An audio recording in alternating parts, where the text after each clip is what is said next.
hirap kang makatulog sa gabi o kapag feeling mo ay sobrang stress ka. Valerian root, tinatawag din itong nature's tranquilizer. May special compound kasi ito na nakaka-relax at perfect ito sa'yo kung hirap kang makatulog sa gabi o kapag feeling mo ay sobrang stress ka.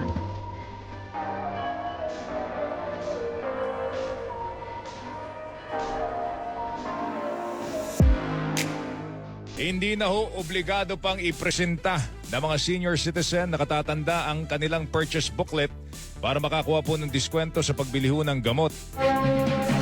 Yan ay matapos maglabas ng Department of Health ng bagong administrative order alinsunod po sa Expanded Senior Citizens Act of 2010. Kung dati ay kinakailangan pa ng nakatatanda na magpakita po ng purchase booklet sa mga butik.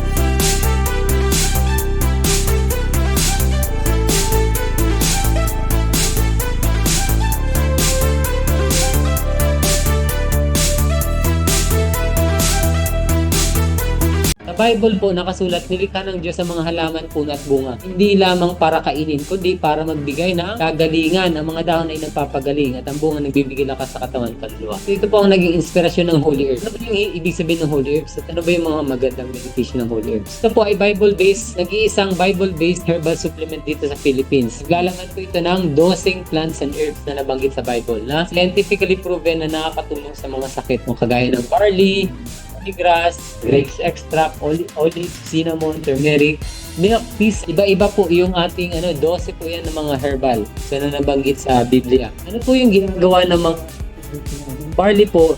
Siksik sa vitamins, minerals at fiber. Tumutulong sa digestion, papababa po ng cholesterol. Nagbibigay po yan ng sustained energy. Barley grass naman, punong-puno rin po yan ng antioxidant, nagpapalakas ng immune system, tumutulong din sa detoxification. Grapes extract naman, mayaman po yan sa resveratrol. Ano po yung resveratrol? Nagpapaganda po yan ng blood circulation at nagpoprotekta po sa ating puso. Perfect po yan sa may mga heart problem or heart issues. Next, olives. Natural na pangontra sa inflammation at protection laban sa arthritis at heart disease.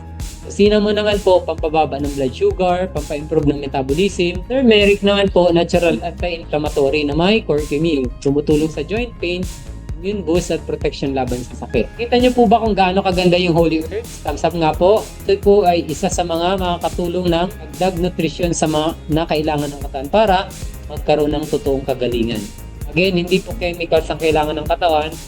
Kailangan po natin ay mga nutritious na pagkain, gulay at prutas. Okay? Dok, paano inumin yung Holy Herbs? Sige, dali lang po ito. Mag-enjoy din po kayo.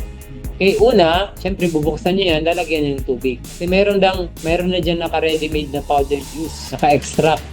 So, lalagyan niyo ng tubig, tapos sarado.